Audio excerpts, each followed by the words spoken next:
All Koenigsegg's are extreme, but this new model is on another level entirely. It's called the CCGT1 and it is road legal, but it's also the fastest track car that Koenigsegg has ever made. Want to know more?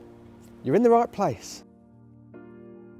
Coming up, we download Christian von Koenigsegg's brain, but first, what is the CCGT1?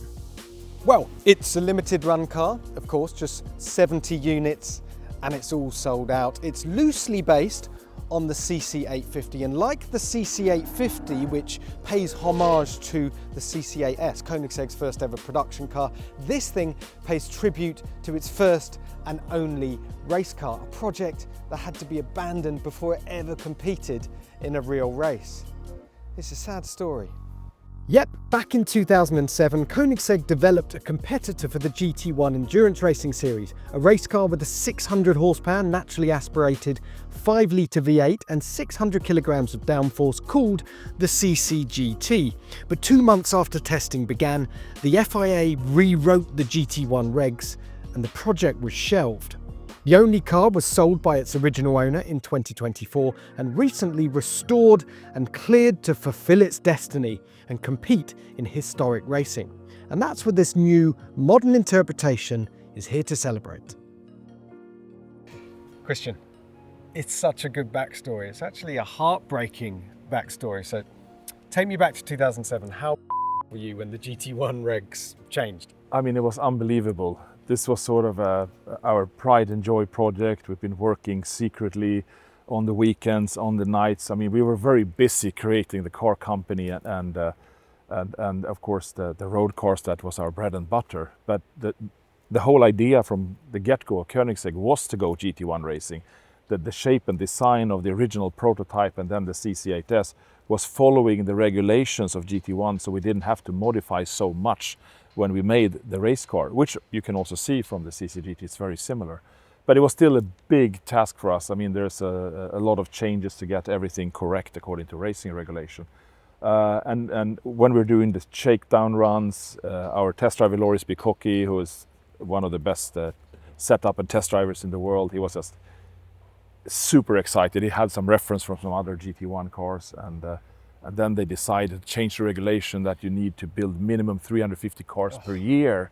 That of course minimized the field drastically, and then less and less participants, and then they shut down the series. Oh, it's heartbreaking, but what would the company look like?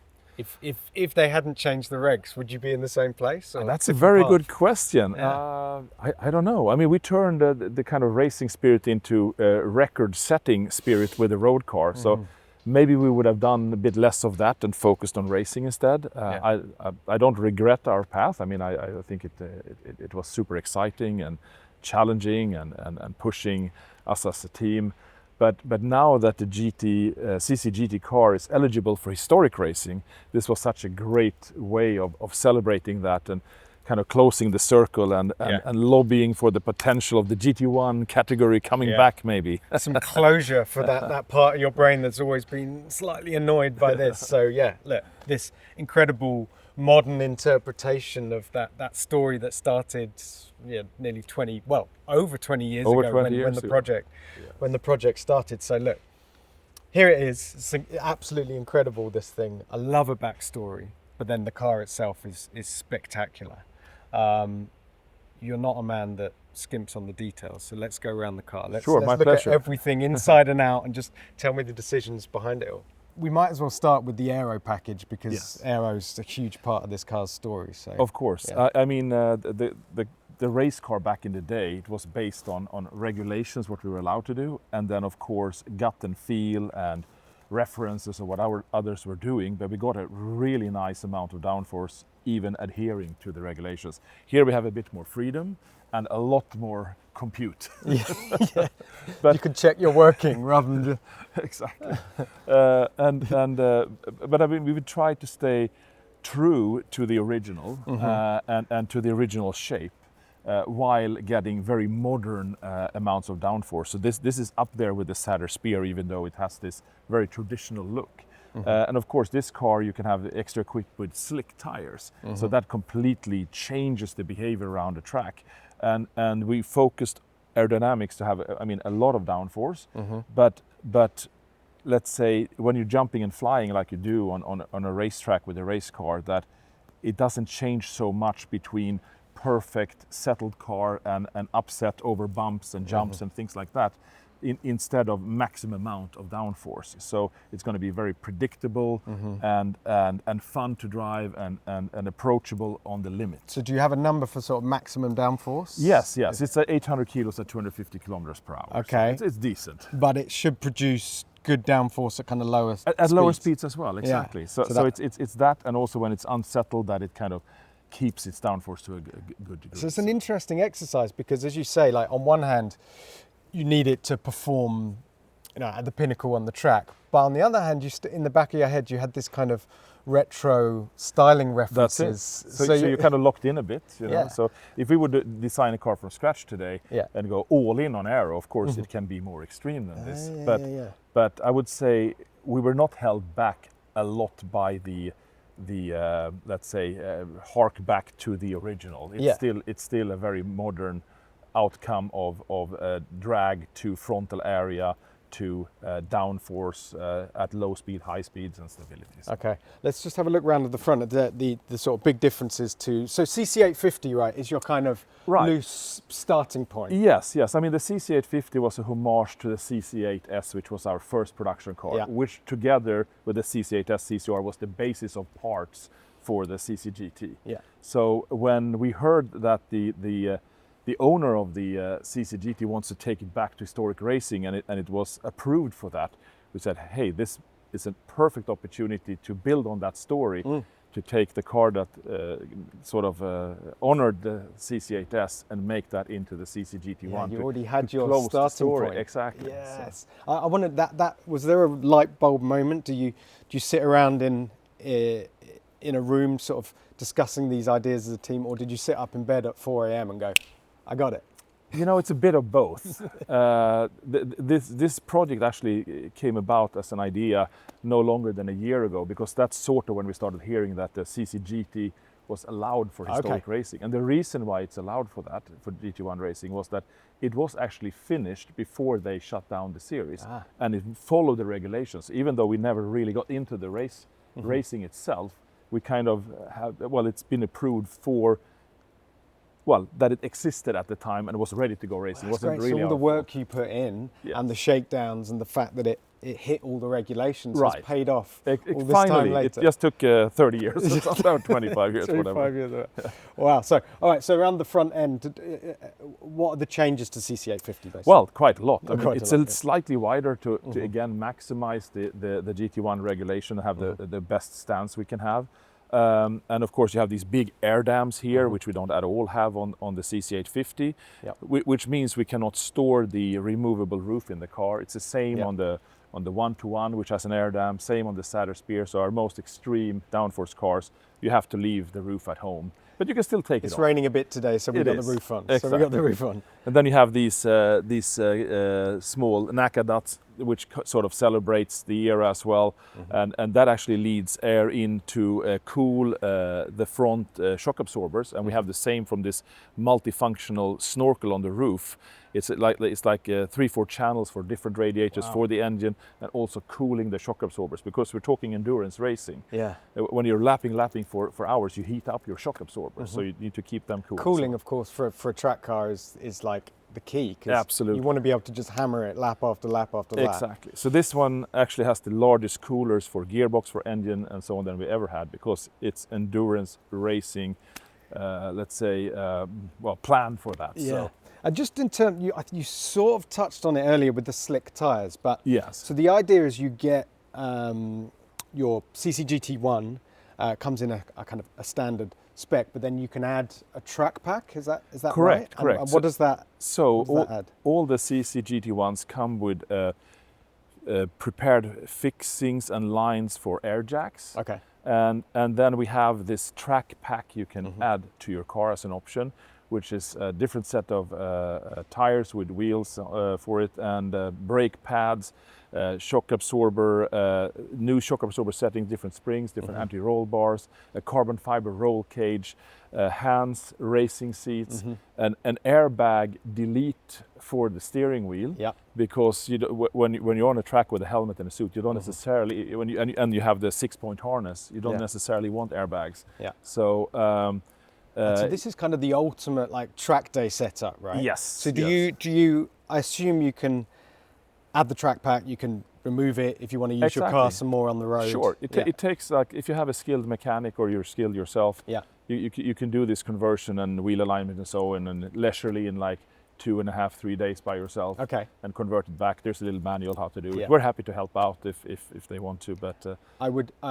How many of the owners have gone for the track pack? I don't know right now, but it's actually something you can buy along the way. If you decide later you actually want to track the car, okay, I'll get the kit, So you don't need. We're not stressing them to get it up front, but some will, of course. Assume you can't drive it on the road with the track pack added. Well, you shouldn't, but I guess it depends on which country you're in and so on. Okay, there might be loopholes to be explored on that. And as far as I'm aware, this is the first time a car manufacturer, at least a hyper mega car manufacturer, has made it this way, that you have the road car and the track car sort of in one. Yeah. It's a little bit the same philosophy as with our roof. We get a coupe and a roadster in one car with no compromise. So again, trying to avoid compromise. Yeah. So you can change your mind what you want to use. It's the high value choice. Buying a Koenigsegg, you get 4 cars in one. And once it has the track pack, I assume this will be the fastest Koenigsegg ever around the racetrack. Let's say downforce and weight and so on is quite similar to the Satter Spear. Yeah. But with the slick pack. Oh yeah. And the retune for that, of course, that just changes the game. So fantastic. All right, and this is a new finish, Ghost Fibre. Yes, Ghost Fibre. So back in 2008, 2009, we did the Trevita program, where we sort of invented a sort of a white carbon fiber weave matrix that, well, was much more difficult than we thought to make. So after having done 2 out of the intended 3 cars, we said, actually, this is way too much work. We had sold 2 of them. We don't speculate to make the 3rd one, spending like 6 months of our company time doing that, so it only turned into 2. And ever since we've had this request for us, can we have the Trevita solution back, and can we have the 3rd Trevita and this and that? And we said, it's just too difficult. Yeah. But this year we spent time on actually recreating this idea, and this finish is actually deep development in-house by us. I mean, we have commissioned a special fiber, a special weave, a special preparation process of the material. And it's actually, I mean, what you see is not carbon fiber, it's sort of a ballistic fiber. Okay. And it's a matrix with carbon fiber underneath, but the visual layer is this sort of aramid-like, crystal clear kind of aramid-like type of fiber. Yeah. And what's interesting about it, it was a lot of challenges to get to this point to make it look this good.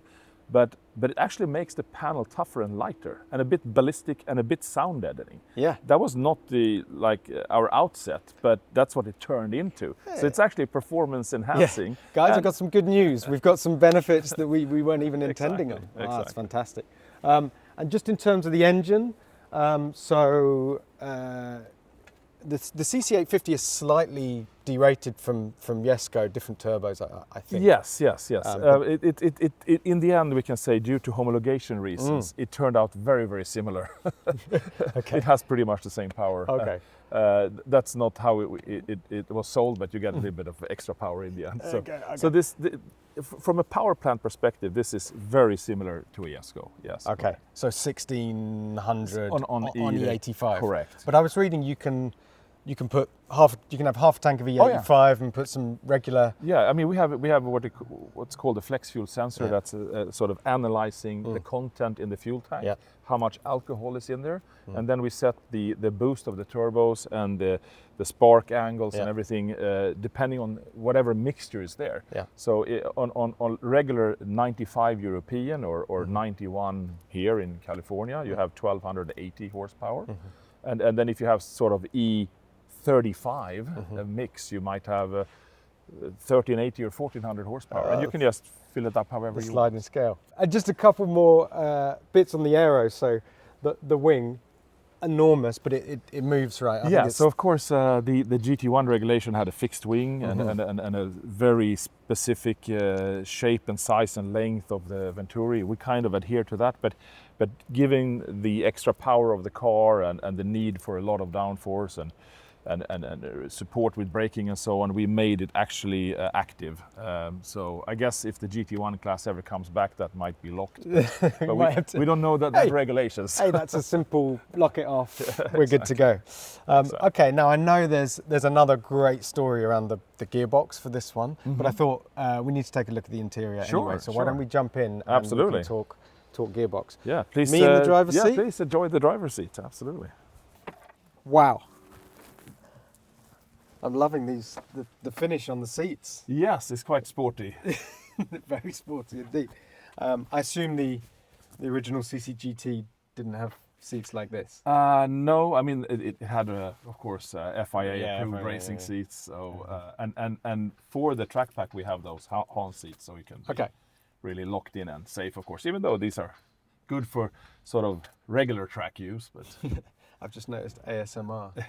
That's a nice touch. Right, I think we should. There's actually quite a bit to talk about in here that's different. But why don't we start with the gearbox, because this is the big story for this car. So back there we have our LST transmission, our tried and tested but completely unique light speed transmission with the compounding gears, the fastest gear shifts that we've ever experienced anywhere. I mean, there is actually kind of zero shift time as we just go in and out of the clutches per gear.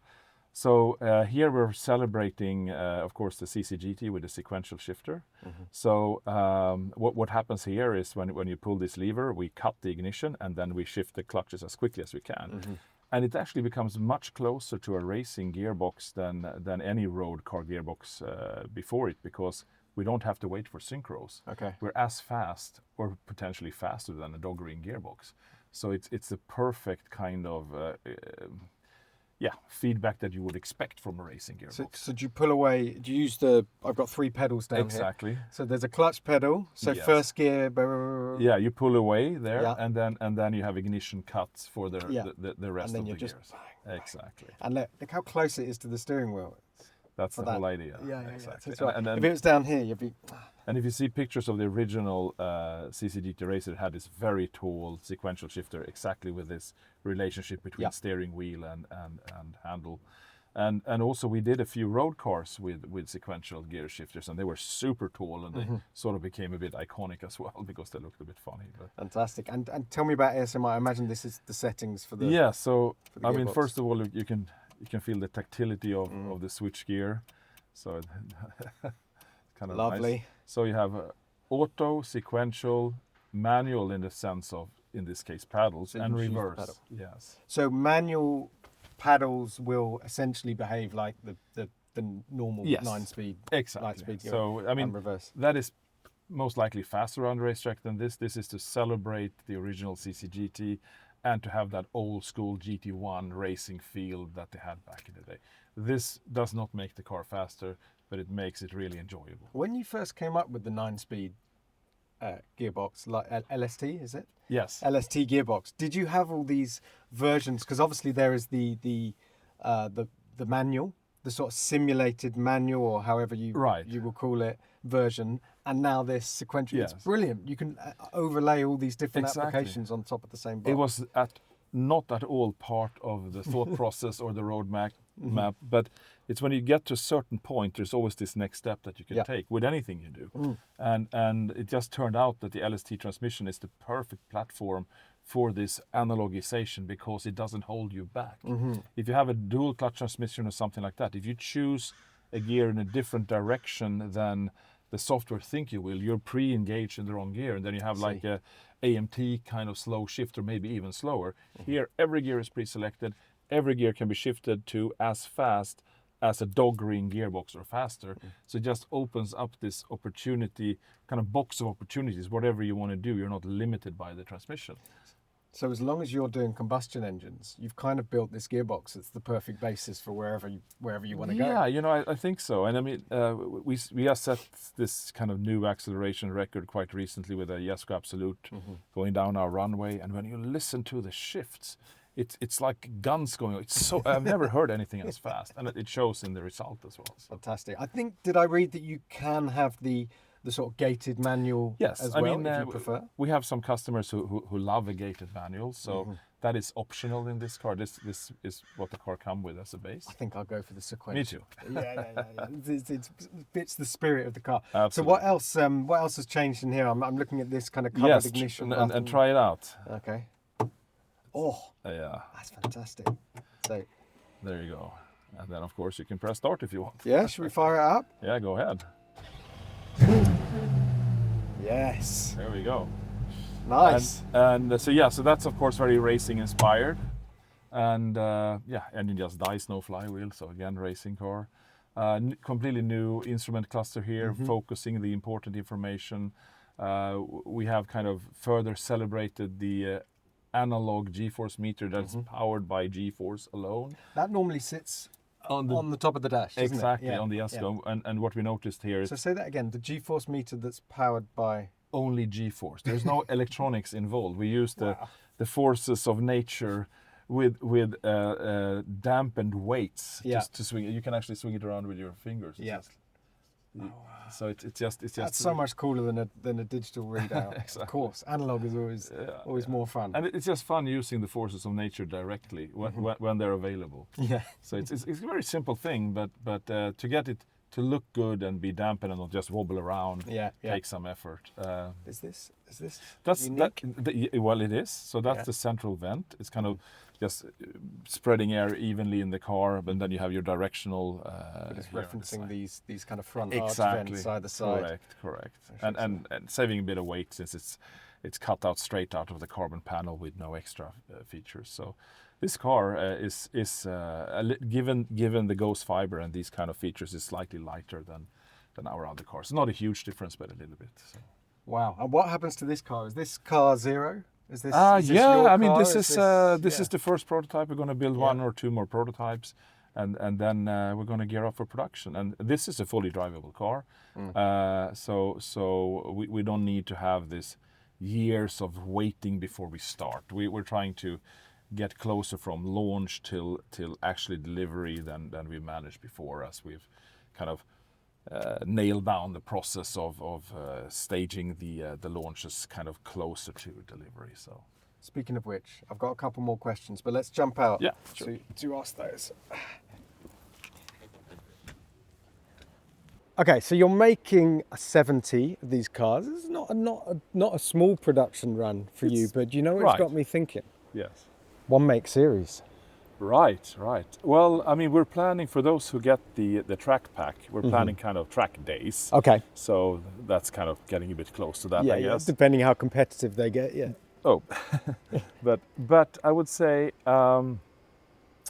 with the One Make Racing Series, you always win as a brand, right? So it's not so competitive. Okay. So I would rather that the GT1 category got resurrected. I mean, we have GT3, we have GT4. I guess we don't have GT2, but in let's say the formulas kind of racing, you have F1, you have F2, you have F3. We're missing GT1. There is this hypercar series, which are basically prototype racing, more like Group C kind of cars. They don't relate to road-going hyper or mega cars. So, I mean, if there was a chance for GT1 to come back, we would love to compete in that against our peers, because that would be exciting. And that would also bring experience back to the road cars, since those cars will be based on the road cars. Which is the point of racing. Absolutely. Well, are you actually you're gonna lobby the FIA? Well, we have been for a while, and I think this is part of it, right? Yeah, how's it going? How are the conversations going? There's a chance for something, I think, so we'll see. Okay. And let's see if the other manufacturers have an interest, because we can't do it by ourselves. Of course. Well, yeah, we want to hear from you. Bring back GT1. The campaign starts here. One last thing. Let's do a ghost mode, because why wouldn't you? So you can see from the back here, when first I open the car, you have this kind of You can see the huge I didn't brake notice light on the wing. The brake light along the wing, that's very cool. And then I'll open it, and then you go into this brake mode, because when it opens up, the logo on the wings is seen better if it's tilted. That's a lovely touch. And here you can see the pretty wild kind of Star Wars spaceship-looking snorkel setup with the filters on the sides, and then you have actually a cooler here. I think that's for the engine oil that comes out of here. It goes, of course, in here, and then you have the shock absorber cooling coming out here. So it's a multifunctional scoop. Then you have a very big radiator for the transmission as well back here, coming in from this scoop here. So it's well, extremely well cooled, so that you can keep on lapping for hours. And how much have you done testing on this car yet? Have you lapped it hard? We've driven it around the backyard of the factory before we came here, but in simulation we have driven a lot. So that when we're coming back to Sweden after Monterey, we'll start driving it in earnest. Wow. The only thing I would say is that race cars tend to be a bit battered, wear their battle scars, you know, dirty bits of gaffer tape holding things on. This, it might almost be too beautiful to race. Well, you can always put some gaffer tape on it if you want. Yeah, we'll stick some.